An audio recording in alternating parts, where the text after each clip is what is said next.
శ్రీమాత్రే నమః. ఈరోజు వీడియోలో నేను మనకు అంటే భార్యాభర్తలు గాని విడిపోయి ఉంటారు గదా! అదేవిధంగా ప్రేమికులు విడిపోయి ఉంటారు గదా! అయితే నేను చాలా వీడియోలో జెప్తున్నా. అసలు ఈ భార్యాభర్తలు విడిపోవడం గాని, అంటే దూరంగా ఉండటం ఏవో కొన్ని కొట్లాటల వల్లనో ఏదో విధంగా. అదే విధంగా ప్రేమికులల్లో ప్రేమ అంటే వాళ్ళు ప్రేమికులు గూడంగా మోసపోతుంటారు గదా! అయితే వీటన్నిటికీ నేను ఈరోజు ఒక చిన్న వశీకరణ తంత్రం జెప్తా. ఇది చాలా పవర్‌ఫుల్ అనమాట.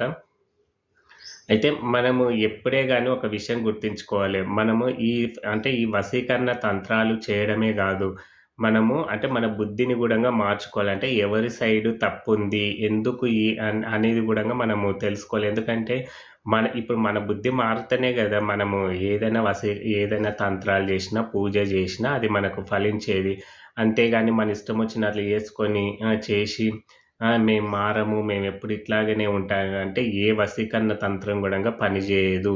మనం ఒక వశీకరణ తంత్రం జేసినామంటే మన బుద్ధిని మార్చుకోవాలి. మనం ఎక్కడ తప్పు జేసినాము, మేమెందుకు విడిపోయినాము, ఎవరి సైడు తప్పుంది అనేది దాన్ని సరిదిద్దుకోవడానికి గూడంగా మనం ప్రయత్నించాలి. అంతేగాని ఇదేమి దేవుడొచ్చినా గానీ వీటిని సరిజేయడనమాట. ఏదైనా సరే మన బుద్ధితోనే అంటే మన మనసుతోటే ఉంటదనమాట. ఇది నేను ప్రతి వీడియోలో జెప్తున్నా గదా! వినడానికి అందరికి బోర్ గొట్టొచ్చు గానీ, ఇది 100% మనం తెలుసుకోవాల్సిన విషయమనమాట. ఈ తంత్రాలు, పూజలు, యజ్ఞాలు, హోమాలు ఇవన్నీ తర్వాత. ఫస్ట్ మన బుద్ధి మన కంట్రోల్‌లో ఉండి, మనం ఏది మంచి, ఏది చెడు అని తెలుసుకున్న తర్వాతనే ఈ పూజలు గానీ, ఏమన్నా జేసినా గానీ వాటి ఫలితం మనకు దక్కుతుంది. అంతేగాని మనం ఈ విచ్చలవిడిగా తిరుగుకుంటా, మనం జేసే పనులు మనం జేసుకుంటా ఉంటే ఇవెప్పుడు ఫలించవు గాబట్టి అయితే ఇది మీకు 100% మీకు అంటే కొంతమంది ఉంటారు అన్నదమ్ములు గానీ, అక్క చెల్లెండ్లు గానీ, వాళ్ళు క్లోజ్‌గా ఉంటారు. వాళ్ళు విడిపోయుంటారు. మళ్ళా వాళ్ళు పూర్వ వైభవంగా మేము కలిసి ఉండాలి. భార్యాభర్తలు గానీ, ఇట్లా ఎవ్వరికైనా చేయొచ్చు. ఒక వ్యక్తి మా దగ్గర మంచిగుండే, ఇప్పుడు కొన్ని కారణాల వల్ల విడిపోయిండు. మళ్ళా మేము మంచిగా ఉండాలి. అది స్నేహితులకు గానీ, ఎవ్వరికైనా ఈ తంత్రం అనేది చాలా 100% పనిచేస్తుందనమాట. ఇది చాలా పురాతనమైన ఒక తంత్రం అనమాట. అయితే అంతకన్నా ముందు కొంతమంది ఈరోజు కొన్ని కామెంట్స్ అంటే కామెంట్స్‌కు నేనొక పరిహారం జెప్తా. చాలామంది మాకు డబ్బులు ఇవ్వాలే, మమ్మల్ని మోసం జేషిండ్రు. మాకు ఇన్ని లక్షలివ్వాలి, అన్ని లక్షలివ్వాలి, అడుగుతే తప్పించుకొని తిరుగుతున్నారు అని నేను ఆల్రెడీ మొండి బాకులు ఎట్లా వసూలు జేసుకోవాలో ఆల్రెడీ నేను జెప్పినా గదా! అయితే ఆ వీడియో చాలామంది చూషిలేరో తెలియదు గానీ, అయితే మీరు ఏం జేయండంటే ఎవరైతే ఈ అప్పుల బాధలు అంటే అప్పులు గాదు, అప్పుల బాధ ఉన్నవాళ్ళైనా సరే మాకు అప్పులు అంటే మా రుణాలు మాకు రావాలి. మేము ఒకరికి డబ్బులిచ్చినాము. పోనీ వాళ్ళు వడ్డీలివ్వకున్నా మా డబ్బులన్నా మా అసలు డబ్బన్నా మాకిచ్చేటట్లు జూడమని మీరేం జేయండంటే కార్తవీర్యార్జున స్తోత్రం ఉంటది. రోజు ఉదయము, సాయంత్రం 2 పూటలు మీరు కార్తవీర్యార్జున స్తోత్రం చదివి, నా డబ్బులు నాకు రావాలి అని మనసులో అనుకోని, మీరు శనివారము మీరు వరిపిండైనా సరే, రొట్టెలు చేస్తారు కదా! రొట్టెలలో కొన్ని నల్ల నూగులు ఏసి, అవి రొట్టె చేసి ఒకటో, రెండో రొట్టెలు చేసి మీరు కుక్కలకు తినిపిస్తూ రండి. అంటే ఎక్కడైనా ఉంటాయి కదా! మన ఇంట్లో పెంచుకున్న కుక్కలకు వేయకూడదన్నమాట. అంటే రోడ్డు మీద తిరుగుతుంటాయి గదా! అట్లాంటి కుక్కలకి వేయాలి. ఎప్పుడే గాని ఇంట్లో ఉన్న కుక్క గూడంగా కుక్కే. అది మనతో సమానం. కాబట్టి ఇంట్లో పెంచుకున్న కుక్కలకు గాకుండా ఊరి బయట ఉన్న అంటే ఊరి వీధి కుక్కలకు వేస్తూ రండి. 100% మనకు ఎవరైతే డబ్బులు ఇవ్వాలో వాళ్ళు కొద్దిగానైనా మన డబ్బులు వాళ్ళు ఇవ్వకున్నా గానీ ఏదో వాళ్ళకు వచ్చినప్పుడన్నా మనకు కొన్నన్నా మన డబ్బులు మనకు జమ అయితాయన్నమాట. అయితే ఈరోజు తంత్రం ఏంటిది అంటే ఇ మీరేం చేయాలంటే పౌర్ణమికైతేనేమో ఒకటే పౌర్ణమి రోజు చేయొచ్చు. అంటే మేము పౌర్ణమి రోజు జేస్తాము, పున్నమి రోజే జేస్తాం అనుకుంటేనేమో ఒక పున్నమి రోజు జేస్తే సాలు. లేదు మేము గురువారం జేసుకుంటంటేనేమో ఒక గురువారం తప్పించి గురువారము 3 గురువారాలు జేయాలన్నమాట. పౌర్ణమి అయితేనేమో ఒక పౌర్ణమి జేస్తే సరిపోతుంది. మేము గురువారం జేసేవాళ్ళు అయితేనేమో ఈ గురువారం జేస్తే మధ్యలో ఒక గురువారం గ్యాప్ ఇచ్చి ఇంకొక గురువారం ఇట్లా 3 గురువారాలు జేయాలన్నమాట. మీరొక గురువారం రోజు గానీ, పౌర్ణమి రోజైనా గానీ ఏం జేయండి అంటే మీ మూరెడు అంటే మీ చెయ్యి ఇక్కడి నుంచి ఇక్కడి వరకు ఈ ఈ నుంచి అంటే మూర అంటారు కదా, ఈ మూరెడంతా మీరు అరిటాకు తీసుకోండి. అరిటాకు తీసుకొని ఇది ఉదయమే చేయండి. మీకు వీలున్నప్పుడు, ఇది బ్రహ్మముహూర్తం అని ఏం లేదు, బ్రహ్మముహూర్తంలో చేస్తే ఇంకా మంచిది. కాకున్నా కానీ ఎప్పుడైనా చేయొచ్చు అనమాట. అయితే మీరు అంటే మీ ఇంట్లో ఎందుకంటే ఒక పూజ చేస్తున్నాం కాబట్టి ఇల్లు నీట్గా ఉండేటట్లు కూడా చూసుకోండి. తీసుకున్న తర్వాత మీరు మీ యొక్క కులదైవం ఎవరో ఖచ్చితంగా కులదైవం తెలిసి ఉండాలి. చాలామంది ఇష్టదైవాలనే కులదైవం అనుకుంటున్నారు. కాదు, మీ ఇంటి తరపు నుంచి ఒక అమ్మవారు ఏదో ఒక దేవుడు అనేది మీ ఇంటి దేవుడు ఉండింటది.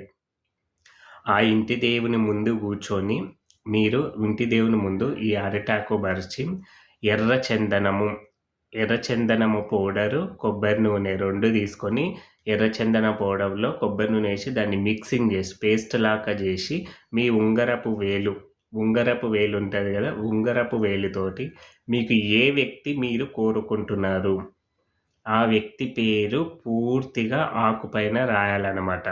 మీరు అక్షరాలు ఇక్కడ బాగా గమనించుకోవాలి. మీరు మళ్ళీ ఎన్ని అక్షరాలు రాసిండ్రో, పేరు ఎట్లా రాసిండ్రో మీరు కన్ఫర్మ్‌గా మీకు ఐడియా ఉండాలన్నమాట.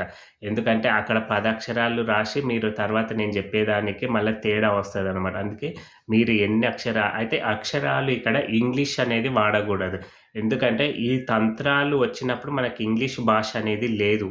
ఇంగ్లీష్ భాషలో చెప్తున్నారు. అది ఎప్పుడూ పనిచేయవనమాట. మనం ఎప్పుడే గానీ మన తెలుగు, మన మాతృభాషలోనే రాసిందైతేనే మేము ఇంగ్లీష్‌లో రాస్తాము, మాకు తెలుగు రాదు అంటే వేరే వాళ్ళతోటి మీరు ఆ పేరేదో తెలుగులో రాయించుకొని మీరు ఒక 2 సార్లు ప్రాక్టీస్ చేసుకొని అది చూసుకుంటానన్నా ఇక్కడ రాయండి. గానీ ఇంగ్లీష్‌లో రాస్తే మాత్రము ఇది శూన్యము. ఈ తంత్రం అనేది చాలామంది కొంతమంది చెప్తుంటారు. కొంతమంది వశీకరణ తంత్రాలు ఈ పేరు రాయండి, ఆ పేరు అంటే అది తెలుగులో రాయాలో, ఇంగ్లీష్‌లో రాయాలో చెప్పడం లేదు. తెలుగులోనే రాయాలి. ఎందుకంటే మనకు అన్ని తంత్రాలు తెలుగులోనే ఉంటాయి. ఇంగ్లీష్ అనేది మన భాష గాదు. అది మన సంస్కృతి గాదు. ఇంగ్లీష్‌లో రాసినవి ఏవి కొంతమంది మేము రాసినాము మాకు ఫలించలేదంటే మీరు పేరు తెలుగులో రాసిండ్రా, ఇంగ్లీష్‌లో రాసిండ్రా అనేది కూడా చూసుకోవాలి. మన ఋషులు వశీకరణ చేసేటప్పుడు అప్పుడు మనకు తెలుగు భాష, మన మాతృభాష, సంస్కృతాలే ఉన్నాయి. ఈ ఇంగ్లీష్ భాష లేదు కాబట్టి ఇంగ్లీష్ పేర్లు రాసినవి ఎప్పుడు పనిచేయవు. అందుకే తెలుగులోనే మంచిగా రాయాలి. మాకు తెలుగు రాదనుకుంటే వేరే వాళ్ళ పేరు రాపిచ్చుకొని దాన్ని చూసుకుంటానన్నా ఈ ఆకుపైన ఉంగరపు వేలుతో రాయండి. రాసి అంటే మీ యొక్క ఇంటి దేవుని ముందు పెట్టి మీరు సంకల్పం చెప్పుకొని పలానా వ్యక్తి, ఈ వ్యక్తి నాకు మంచిగా కావాలి, మేము ఎప్పటిలాగానే కలిసిమెలిసి ఉండాలి అని మీరు అమ్మవారికి మీ ఇంటి దేవునికి మొక్కుకొని మీరు ధూపదీప నైవేద్యం ఏది పెట్టినా పర్వాలేదు, మీ ఇష్టం. మీ ఇంటి దేవుడు ఎవరో మీకు తెలిసుంటుంది. వాళ్ళ నైవేద్యం ఏదో మీకు తెలుసు కాబట్టి ధూపదీప నైవేద్యాలన్నీ సమర్పించి ఇంట్లో ధూపం పొగ వేసుకుని దీన్ని 1 గంట 2 గంటలైన తర్వాత ఏం చేయండి, ఆకు తీసుకొని మీరు ఆకును మెత్తగా నూరండి. అంటే మెత్తగా పూర నీళ్ళు కాకుండా కొంచెం ముద్దలా, మనము రొట్టె చేస్తే పిండి ముద్దలు చేస్తాం కదా, ఆ విధంగా మెత్తగా ఆకును మొత్తము నూరండి. అరటాకును నూరిన తర్వాత మీరు పేరు ఎన్ని అక్షరాలు ఉన్నాయో, నేను ఫస్ట్ చెప్పిన కదా, మీరు పేరు ఏ విధంగా రాస్తుండ్రో, ఎన్ని అక్షరాలు ఉన్నాయో మీకు ఐడియా పెట్టుకోవాలని. అంటే అతని పేరులో మీరు ఆకుపైన ఎన్ని అక్షరాలు రాసిండ్రో ఈ ఆకును బాగా మెత్తగా చేసారు కదా, అన్నీ ఉండాలి. అంటే అన్నీ ముద్దల్లాగా చేసుకోవాలి. సపోజు మీ పేరు సూరి అని ఉంది, లేకపోతే నరేష్ అని ఉంది, ఇట్లా 3 అక్షరాలు వస్తాయి కదా, ఇట్లా అంటే మీ పేరు ఎన్ని అక్షరాలు రాసిండ్రో అన్ని ముద్దలు రౌండ్‌గా చేసి ముద్దల్లాగా చేసుకొని మీరు నిద్రపోతారు కదా, పడుకునేటప్పుడు ఆ ముద్దలను మీ పక్కల ఇట్లా 3 నైట్లు, అంటే ఒక రోజు, రెండో రోజు, మూడో రోజు ఆ ముద్దలను మీ తల దగ్గర పెట్టుకోవాలన్నమాట. ఇట్లా రోజు మీరు నైట్ ఆ ముద్దలు మీ పక్కన పెట్టుకొని పలానా వ్యక్తి నాకు సొంతం కావాలి ఇట్లా మనసులో అనుకొని మీరు నిద్రిస్తే 3 రోజులు అయిపోయిన తర్వాత 3 రాత్రులు అయిపోయినాక మళ్ళీ రోజు మీరు ఏం చేయండి అంటే మీరు ఏ వ్యక్తి అయితే మీరు మాకు అంటే మీరు సొంతం గావాలని కోరుకున్నారో, ఆ యొక్క వ్యక్తి ఇంటి ముందు అవి పడేసి రావాలన్నమాట. ఎవ్వరు చూడకుండా పడేయండి. ఎందుకంటే ఎవరైనా జూసి ఏసిర్రనుకోండి, అవి కొంపలు అంటుకపోతాయి. అంటే ఏమో జల్లిండ్రు అనుకుంటారు గదా! అందుకే ఎవరు చూడనప్పుడు ఏ వ్యక్తి అయితే మీరు కోరుకుంటున్నారో, ఆ వ్యక్తి యొక్క ఇంటి ముందల అవి పడేసి రండ్రి. ఇట్లా మీరు ఆ పౌర్ణమికి చేస్తే, పౌర్ణమి రోజు ఒక్కరోజు చేస్తే సరిపోదు. ఎందుకంటే మనకు పౌర్ణమిలో కొన్ని గడియలు అనేటివి చాలా అద్భుతంగా ఉంటాయి కాబట్టి, ఒక్కసారి చేస్తే పని చేస్తుంది. లేదనుకున్న వాళ్ళు ఇట్లా 3 గురువారాలు, ఒక గురువారం తప్పించి ఒక గురువారము ఇట్లా 3 గురువారాలు చేయండి. ఇవి చేస్తున్నప్పుడు మీకు ఆ వ్యక్తి నుంచి మధ్యలో ఒక వ్యక్తి అంటే ఆ వ్యక్తి గురించి మీ దగ్గర ఎక్కువగా ప్రస్తావించడం, మీ దగ్గర మాట్లాడడం, అట్లా మాట్లాడుతున్నప్పుడు మీరు ఆ వ్యక్తికి పాజిటివ్‌గా మాట్లాడండి. అంటే ఆ వ్యక్తి మాట్లాడితే బాగుండు, ఏదో తప్పు చేసినాము, ఏదో మేము మళ్ళీ మంచిగా ఉండాలనుకుంటున్నా అని ఆ విధంగా మాట్లాడితే, ఆ వ్యక్తి మధ్యలో ఉన్న వ్యక్తి వాళ్ళకి చెప్పడం వల్ల ఇట్లా మీ మధ్య అనేది బంధం అనేది ఏర్పడుతుందనమాట. ఎప్పుడు మాట్లాడేటోళ్ళు గూడంగా ఆ వ్యక్తి నుంచి ఒక మన సమాచారం అందుతుంది. లేకపోతే మన నుంచన్నా ఆ వ్యక్తికి ఒక సమాచారం అనేది అందుతుంది. అంటే అందడం వల్ల ఏమవుతుందంటే వీళ్ళిద్దరి మధ్యలో బంధం అనేది కుదురుతుందనమాట. ఇట్లా ఖచ్చితంగా జేయండి. మంచి నమ్మకంతోటి జేయండి. ఇంకొకటి మీ ఇంటి కులదైవం ముందే జేయాలి. ఎందుకంటే చాలామంది ఇష్టదైవాలనే కులదైవం లేకపోతే వాళ్ళు అంటే ఏ దేవుడిని ప్రార్థిస్తారో ఆ దేవుడే ఇంటి దైవం. కులదైవాలనేది మనకు సెపరేట్ ఉంటాయి. మీకు తెలవకపోతే మీ పెద్దవాళ్ళు ఎవరైనా ఉంటే వాళ్ళని కనుక్కొని చేయండి. ఎందుకంటే ఫస్ట్ మన కులదైవమే మనకు ముఖ్యమనమాట. మన ఇష్ట దైవాల కంటే మన కులదైవమే చాలా ఆహ్, మనకు ప్రాధాన్యత ఎక్కువనమాట. ఫస్ట్ ఆమెని దర్శించిన తర్వాతనే ఇతరుల దేవతలను మనం దర్శించుకోవాలనమాట. అందరూ సంతోషంగా ఉండాలని ఆ పార్వతీ పరమేశ్వర్లను కోరుకుంటున్నాను. జై శ్రీరామ్.